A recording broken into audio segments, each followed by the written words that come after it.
खुलुमबाय स्टुडिअ दं आं एमबि मैखोम बे समाव फोसावनो लादों हादरनि मोनसे गिदिर रादाब मिरुआ बे समाव मोनसे गोदान थांखि लादों दिनै लोकसभा सदनाव गाहाय मन्त्रि नरेन्द्र मदिआ बेखेवना होगोन वान नेशन वान इलेक्शन बिलखौ बे बिलखौ गनायथि होनाय लोगो लोगोनो गासै हादरावनो मोनसे समनि गेजेरावनो खुंफुंजागोन लोकसभा आरो विधानसभा बिसायख'थिया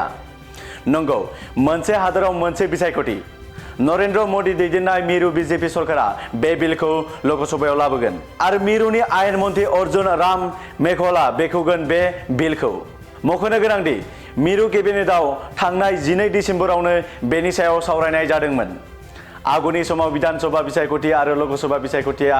आलादा आलादायै खुंफुंजायोमोन नाथाय बे खेबनिफ्राय वान नेशन वान इलेक्शन एबा मोनसे हादर मोनसे बिसायख'थि बिलखौ गनायथि होनायनि उनाव विधानसभा आरो लोकसभा बे मोन्नैबो बिसायख'थिया मोनसे समावनो खुंफुंजासिगोन मख'नो गोनांदि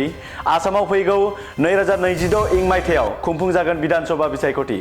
आरो फैगौ 2029 इं मायथाइयाव खुंफुंजागोन लोकसभा बिसायख'थि अब्ला आसामाव फैगौ 2029 इं मायथाइयाव विधानसभा आरो लोकसभा बे मोन्नैबो बिसायख'थियानो खेबसेयैनो खुंफुंजागोन